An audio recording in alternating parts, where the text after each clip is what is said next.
The report of the Committee on Historical Basis, Involvement, and Validity of the October 22, 1844 position. Part 4. The date of Artaxerxes' decree to restore and build Jerusalem. Continuing with Part 4, the date of the decree, page 15. C. The application of chronological methodology to the reigns of Persian kings. Having discovered the chronological method used in recording the reigns of Babylonian ruler, it is not difficult to apply it in continuing the dates for the reigns of the various kings from the time of Cambyses down to the time of Artaxerxes. This has been done in the continuation of the main table, number 3, pages 16 and 17, giving a line for each year. Thus, Darius' accession year is found to be 521, with 520 as his first year, and 519 as his second year of reign, when the decree for the restoration of Jerusalem was made, found in Ezra, chapter 4, verses 23 and 24, and chapter 6, verses 8 to 12. Tablets have been found which harmonize with the canon of Ptolemy and which show that Darius reigned for 36 years. This makes 485 both the last year of Darius and the accession year of Xerxes. At this time, Artaxerxes usurped the throne for a few months, but still the same year can be counted as the accession year of Artaxerxes. Thus, the year 464 is at once the death year of Xerxes, the accession and death year of Artaxerxes, and the accession year of Artaxerxes. As we look at table number 2, and we see here Cambyses' accession year would have been 530 BC, and we follow through with his first regnal year at 529 BC. Now, at his death, Darius' then accession year would have been 521 BC, and his first regnal year would have been 520 BC.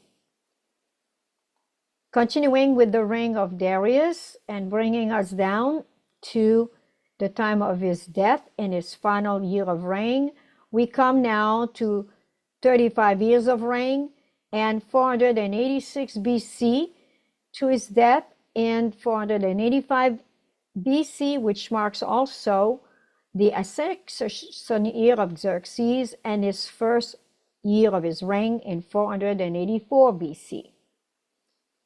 Continuing with the reign of Xerxes to his death brings us also to the reign and the death of Artaxerxes, the death of Xerxes, and now the accession year of Artaxerxes in 464 BC, which brings us to his first regnal year at 463 BC, following the same procedure, which shows on the 7th year of his reign as coming through at 457 BC.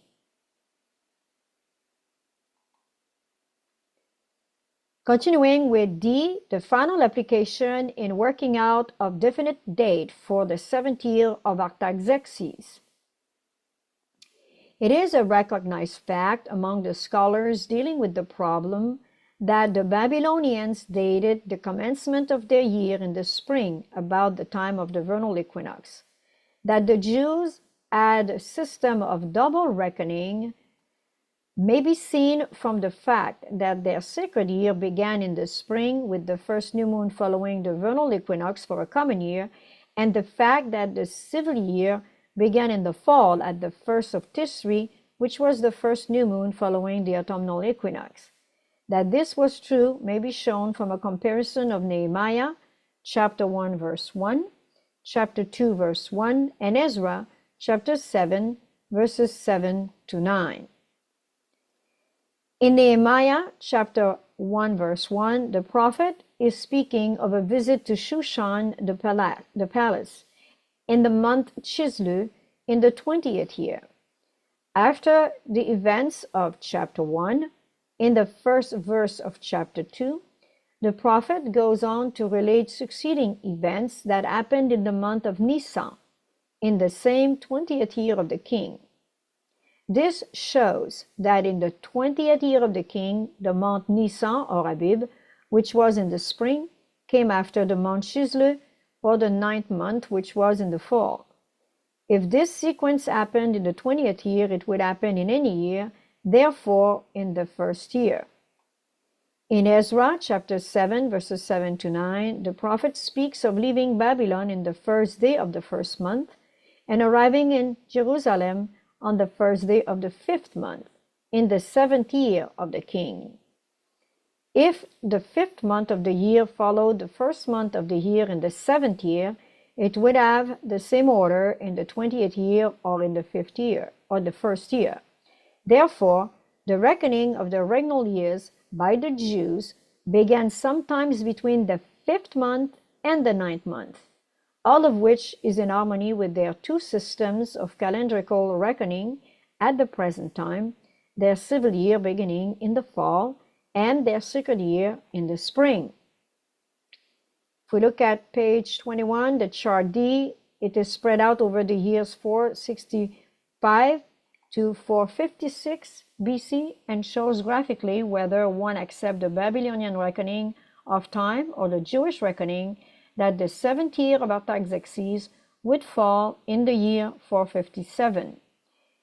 Anyone taking the time to go through the data submitted herewith must be convinced that any other year than 457 for the beginning of the 2300 years in the year of Artaxerxes could be named only through a lack of taking under consideration the various factors involved, such as the method of applying the term accession year, the synchronism given by biblical and profane history, and the anchors given by astronomical observation.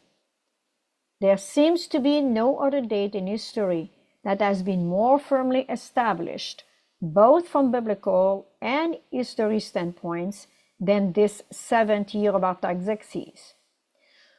When one realizes that 457 BC is the starting point of the great 2300-day prophecy, reaching from that time down past the crucifixion to the time of the great judgment hour, one is deeply impressed with the infinite care taken by the Lord in preserving such an important record as this.